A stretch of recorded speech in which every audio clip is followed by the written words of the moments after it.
Antayin natin mamaya.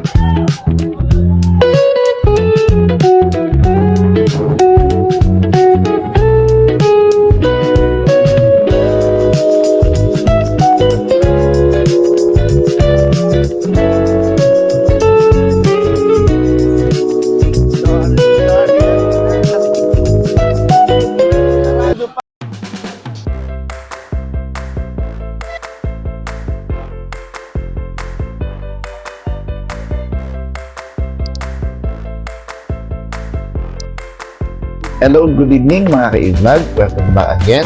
Nakita na naman tayo. Medyo naging busy ako ng past few months kaya hindi ako nakakagawa ng vlogs. Pero kahapon guys, umalis ako. Pumunta ako ng Binondo kasi alam niyo naman na New Year sa Chinese. So pumunta ako ng Binondo, bumisita ako doon, nakisaya ako.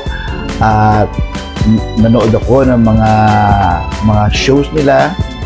Sana mga ka-vlog, mag-enjoy kayo sa panonood para makita nyo kung anong naging kaganapan sa Binondo sa kanilang Chinese New Year. Napakaraming tao, siksikan, may ingay, may putukan, daming usok, daing paninda, maraming souvenir. So mag-i-enjoy kayo sa panonood sa mga nangyari doon sa Binondo. Bago nga pala ako umuwi, bumili ko ng souvenirs, bumili ako ng tikoy, yung kanilang masarap na toasted, what do you call this, toasted siopaw, bumili ako noon. Ngayon, dahil ang nagparking ako sa Isitan sa Recto, andun si Neneng B. So pinuntahan ko si Neneng B para at least ma-meet ko siya at ma-interview ko.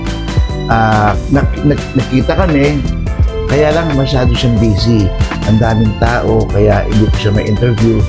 O-order ako, kaya lang yung tao yung lalaki, wala pang fried rice. Kaya si Neneng B, nakausap ko, sabi ko, kung pwede ko siya ma-interview, kaya lang ang daming tao.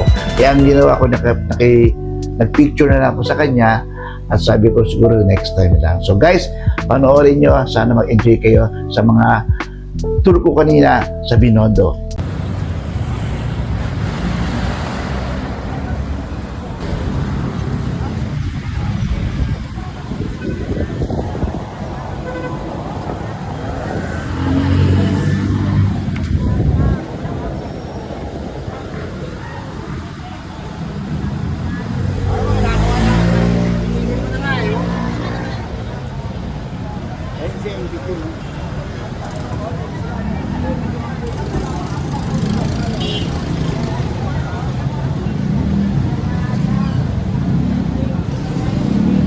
Naka-live ka ba?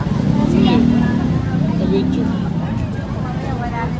Ito, mag-video tayo. Ha? Mag-video tayo. Mamaya na.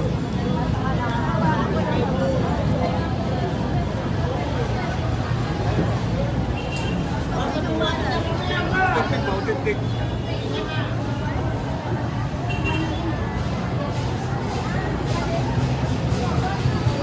Asan yung ano nito? Kong Hei Pak Choi, guys, nandito tayo ngayon sa Binondo.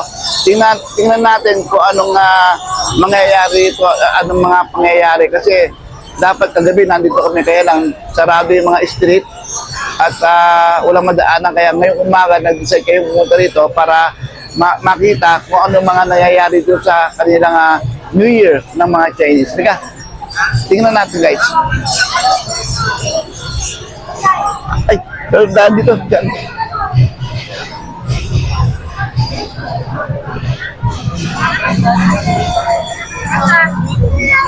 Yeah. As you can see guys, ang daming tao. Napakaraming tao dito, ang daming paninda.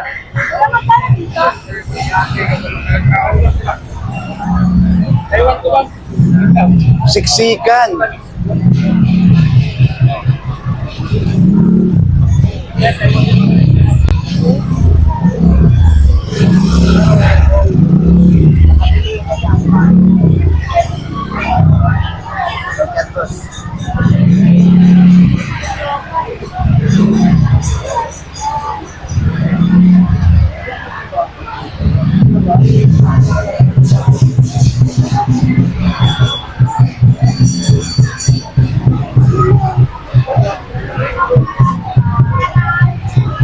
Napakadaming ganap.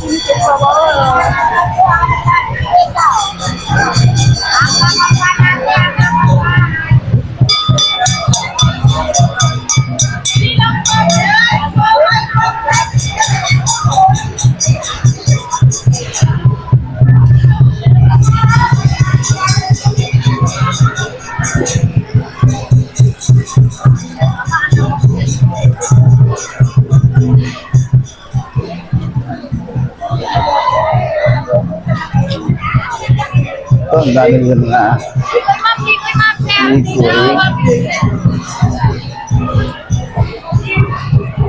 ayun yung delicious, oh. Yung restaurant na delicious. Ito tayo ron.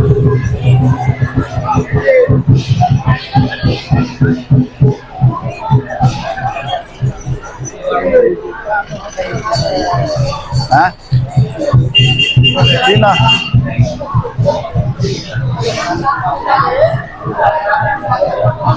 Tindahan na yan, tingnan.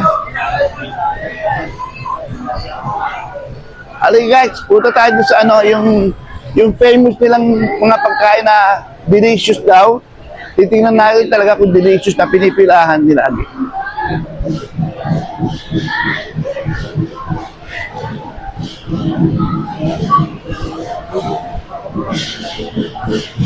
So, hindi pa pala sarado pa guys. Sarado pa yung kanilang delicious. Ano oras kaya nagbubukas yan? Ayun ang pila. Okay. Ano oras sila nagbubukas? 10:30 Alas 9. Ay, 11 pa. Pero nakapila na kayo? Alo? Sigurado yan. Oh, may pila. Guys, meron na silang pila, oh. Wala pang alas 10, pero 11 ang bukas, ha. Ang haba na may pila na agad, sarado pa. Kasi dito yung masarap na pagkain, eh. So, pipila tayo para makakain tayo ng lunch natin.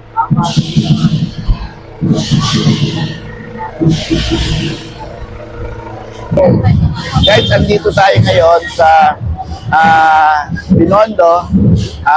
Nakita ko yung restaurant ng Delicious na pinag-uusapan at ang dami ng pila. Actually, sa ngayon nakapila na kami, sarado pa. Alas 11 yata ang bukas. Pero kita mo naman, sarado pa. Magmula sa unahan hanggang sa likuran, pila na. Diba? So, ang mga tao, sarado pa yung restaurant, may pila na kasi masarap daw ang pagkain dito. Kaya kita try natin mamaya.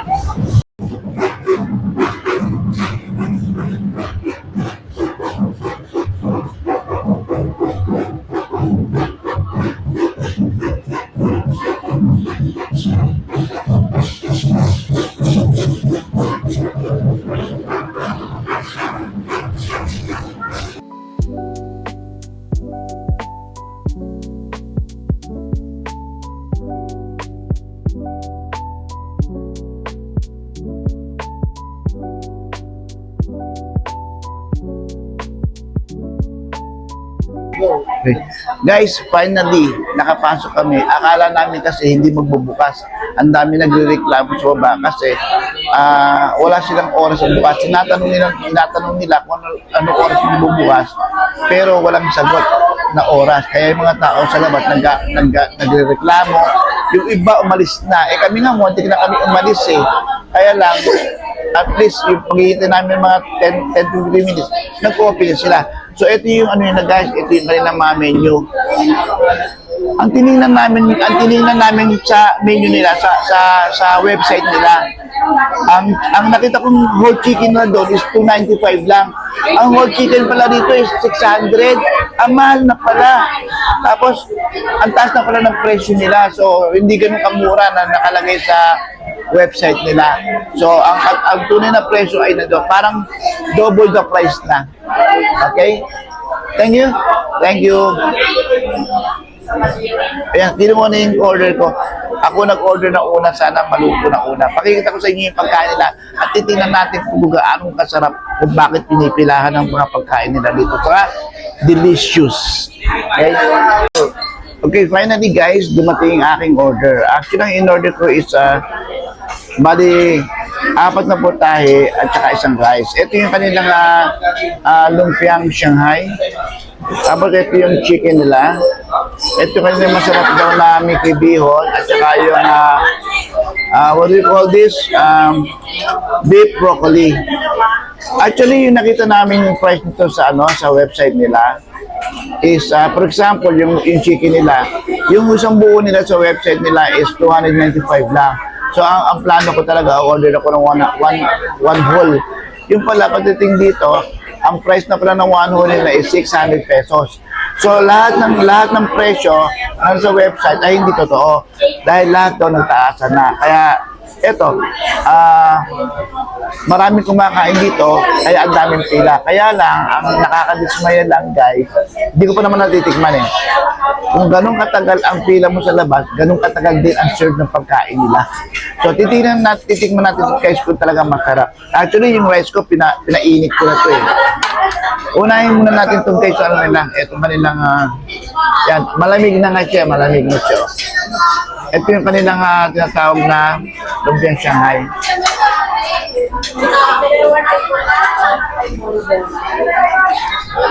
Masarap siya. Kasi puro laman. Masarap siya. Kahit may lamig na. Doon natin chicken naman nila.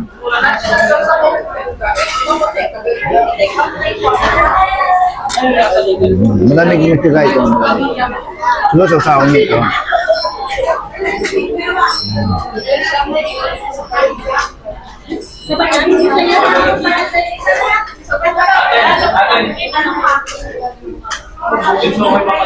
Parang regular chicken naman para sa Max. Kaya lang ang sauce nila iba. Sweet and spicy. So, okay din siya. Try natin itong pansit nila. So, ang pansit nila medyo mahal din. 300 yata ito. Mainit pa. Kasi kararating na pinalo up ko kasi.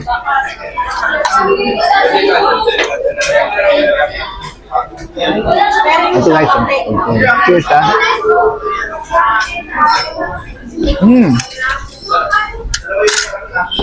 Medyo matabang siya. Pero kailangan timplahan mo siya. Chicken broccoli naman nila. Naman natin. Malamig na rin, pero hindi natin gano'ng kasarap.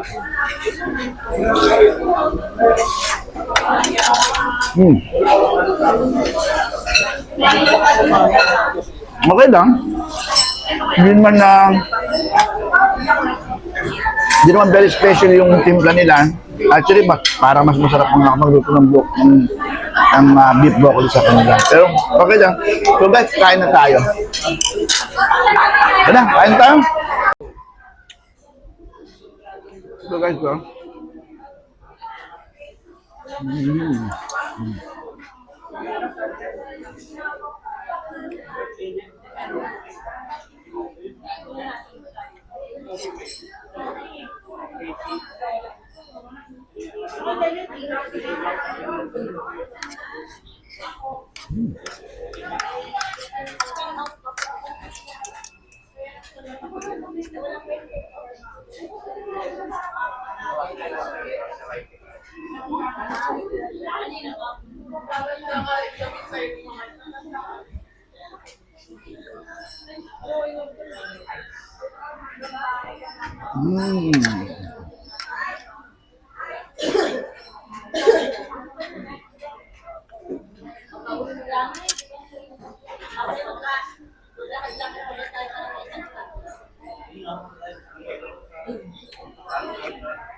okay guys.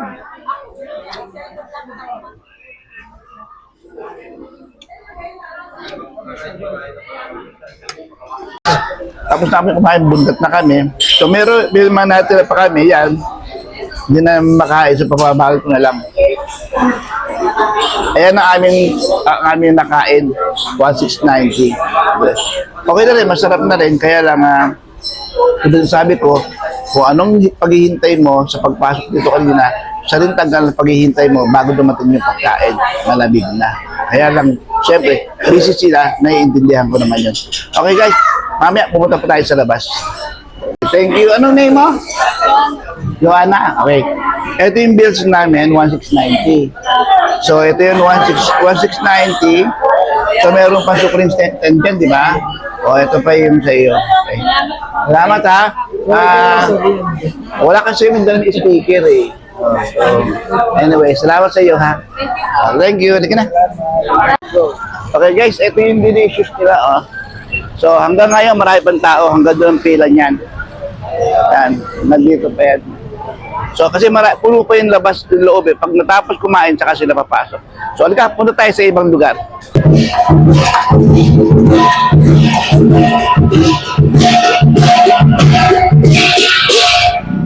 Yes, sir, yes, sir.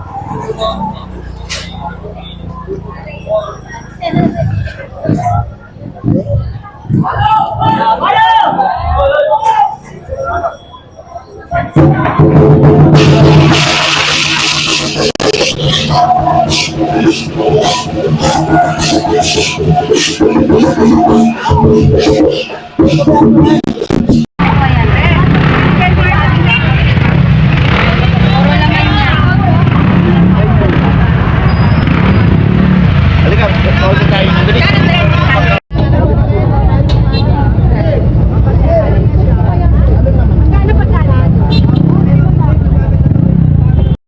Ano mo siya, ang daming, ano tawag dito? Tikoy. Ang dami siyang tikoy. May mga flavors siya, guys. Parang masarap siya. Yung pinakamalaki nyo is how much? 250. Yung walang may flavors yon. Yung medium size.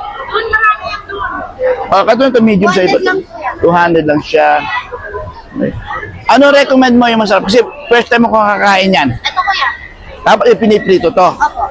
Lalagyan lang po na, i-coat mo lang sa egg, tapos i-prito mo. Lalagyan pa ng egg. Tapos yung prito. So, ito yung plain. Opo. Okay. How much? 250 po. 250. Sige. Tingin ako isa, please. Dito tayo magbayad. Ay, tayo magbayad.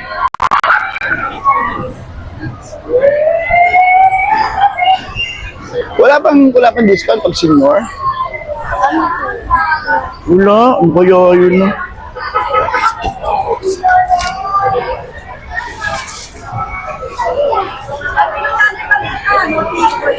Salamat. Ito ba yung bago nyo? Ito ba yung bago? Teka, lagay na sa loob ko. Right ngayon, di ba?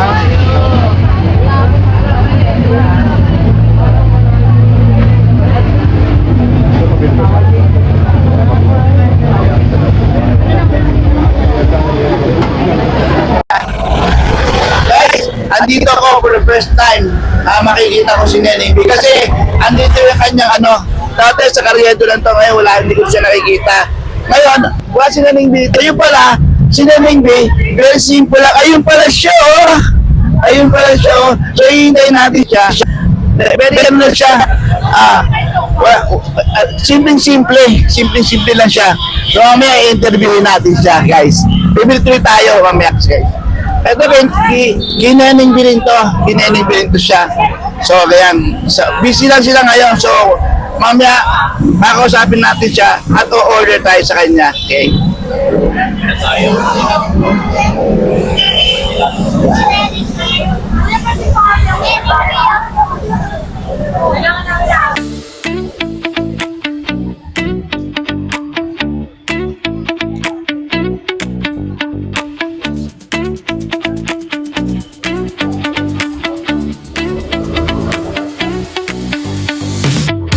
Yan. Ano ito, kuya? Wala na kayo fried rice? Kus na? Magluluto pa lang.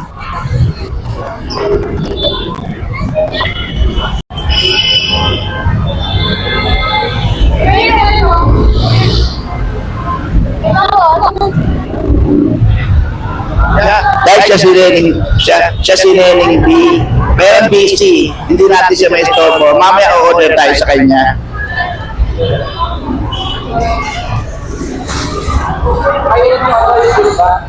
Yung buldak ni Neneng B. Yan ang buldak ni Neneng B. Ito yung sausage nila.